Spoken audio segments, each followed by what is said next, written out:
Assalomu alaykum, hurmatli OpenShop YouTube kanali obunachilari. Bugun sizlar bilan yana bir telefon obzorida ko'rishib turibmiz. Bugungi smartfonimiz xuddi oldingi videoyimizdagi smartfonga o'xshab hamyonbop smartfonlar turkumiga kiradigan telefon. Tecno Spark Go 3. Ko'p cho'zib o'tirmayman, telefon xarakteristikasini ham qisqacha aytib o'taman. Birinchi o'rinda hozir telefonni ochib ko'ramiz. Agar korobkasiga e'tibor bergan bo'lsanglar, Spark liniyasidagi ingichka korobkalardan bo'lgan. Oldingi Spark 30 larda yoki Tecnoning boshqa telefonlarida korobkalar qalin bo'lardi. Ichida ko'p narsa bo'lgan hisobiga uni ingichkaroq ishlashibdi. Samsung yoki iPhone brendlarini flagman smartfonlarga o'xshab ingichkaroq korobka qilishibdi, lekin ochilishlari boshqacha, vakuum korobka emas. Hop, endi sizlar bilan smartfonni ko'ramiz. To'xtanglar, smartfonni olib qo'yib turamiz-da. Korobkadan nimalar chiqishi meni qiziqtiryapti, chunki korobka ingichka oldingilariga qaraganda. O'zining dokumentlari bor va kojinning chexoli ham bor ekan. Bu chiroyli qilishib chexolni qaranglar. Hozir chexolni ham kiyib ko'ramiz. Bundan tashqari yaxshi Type-C kabel va adapteri ham bor ekan. Men yo'q deb o'yladim, telefonni korobkaning ingichkaligini ko'rib, yaxshi bor ekan. Hop, endi telefonni o'zini ko'ramiz. Telefon tushib ketishiga ozgina qoldi.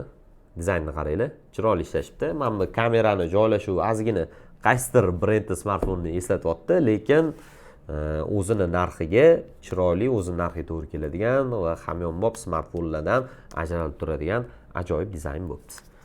Sekin ochib ko'ramiz.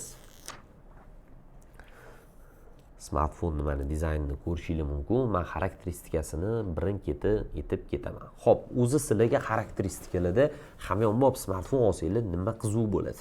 Kommentariyada yozib qoldiringlar. Meni taxminim bo'yicha hamyonbop smartfon oladiganlarga bu eng qiziq narsa uni batareyasi bo'lsa kerak. Bu smartfonimizning batareyasi 5000 mAh tashkil qiladi.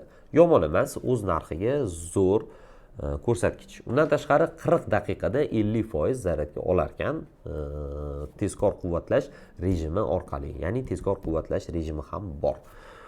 Telefonning protsessoriga keladigan bo'lsak, Unisoc T7250 chipseti bilan jihozlangan. Bu ham yomon protsessorlardan emas, telefon narxi uchun mos keladigan ajoyib hozirgi kunda yuqori samaradorlik ko'rsatayotgan protsessorlardan. Telefon asosiy kamerasi 13 megapikselda tashkil qiladi. Selfie kamerasi bo'lsa 8 megapiksel. Full HD formatda 30 kadr sekund ola oladi. Oldi kamerasi ham, orqa kamerasi ham. Undan tashqari avtofokusi va raqamli stabilizatsiyasi ham mavjud. Hozir Tecno smartfonlarida Tecno tutadiganlar o'zi yaxshi biladi. Tecno AI deb nomlangan yangi funksiya mavjud.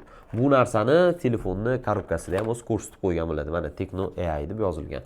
Bu narsa o'zining ichida juda ham ko'p sun'iy intellekt funksiyalarini jamlagan bo'lib, sizning hayotingizda, kundalik hayotingizda, ishingizda juda ham yordam beradi, qo'l keladi.